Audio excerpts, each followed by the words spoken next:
Other news, they are the ones that left behind after a loved one commit suicide. Some never recover from the shock of loss, others sink into depression, and sometimes also attempt suicide. As the world marks Suicide Prevention Day today, we ask, does society care about those left behind, or it only allows the vicious cycle to continue to mourn another death? Wendy Laryea has more.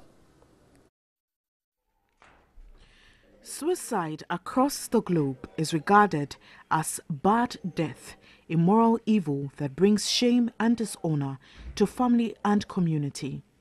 It is a taboo. Attempted suicide is criminalized under Ghana's laws and is seen amongst religious groupings. Families with suicide history are usually treated like outcasts, with young men and women facing difficulties obtaining marital suitors in some instances. Hope, not his real name, lost his childhood friend, Rich, also not his real name, to suicide. He believes his friend may have committed suicide over poor academic performance at the senior high level. One day we were just there and we were making fun that, hey, so if your results come in is very bad, then it means you kill yourself. Then we laughed. I thought we were just joking. We went to check and the results was totally different from what he told us. But his friend took his life. I had a knock around 3. I was told, oh, your friend is dead. I didn't believe. I just went there, I entered the house, saw my friend lying down. So probably because of the academic competition too, it might have had an impact on his decision. Left in a state of shock and denial, Hope resorted to his family and a female friend for support. The story of Faith isn't any different. She lost her husband to suicide. Battered by him, she left for the hospital. Upon her return, he was gone. The children were outside playing, unaware of his death. I knocked the door severally and later forced it open, and I saw his lifeless body. He was suffering from a chronic disease. His death brought untold hardship on her, but that wasn't the worst. She's still suffering from the stigma. I had decided to leave my children in the care of my sister, so I also end it all. But I realized I would overburden my sister, who already has 6 children. On one occasion, a drunk nearly attacked me and accused me of killing my husband. I had to seek refuge in someone's shop. Both Hope and Faith have not received any form of counseling, but try to live normal lives. Community psychologist and researcher on suicide prevention, Johnny Ando Arthur, says stigma does not help the recovery of those who have lost their loved ones. People to really understand that these people who lose relations, they go through a lot. I mean, nobody at all losing a significant person. You go through certain psychological problems, and so these people really need care. They need understanding.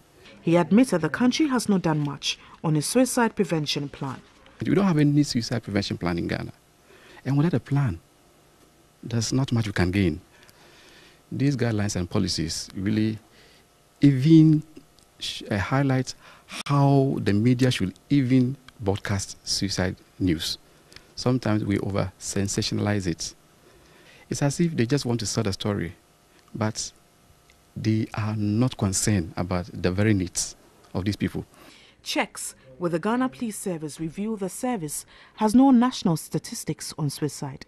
CEO of the Mental Health Authority, Dr. Akwesi Osei, admits they have succeeded in providing mental health services at regional and district hospitals, but more needs to be done. But we want to go down further, even to the CHIPS compounds, to the communities, so that you don't need to travel far.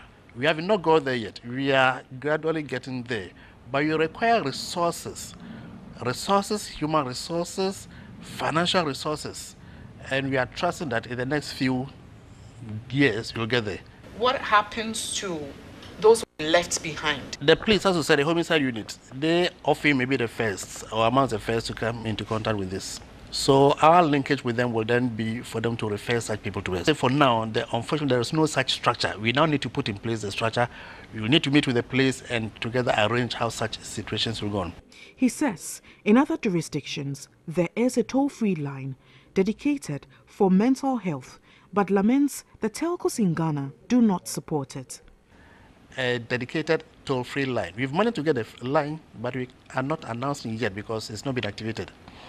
To activate it means that when somebody calls to the line, it will be free to that person, but not free to everybody. Somebody has to pay the bill. The telecos are not prepared, and I'm emphasizing the telecos are not prepared to take up the bill as their corporate social responsibility. But if you went around and you realize that you'll pay not less than 9,000 Ghana cedis a month. And for a poor agency like ours, it's difficult for us to pay.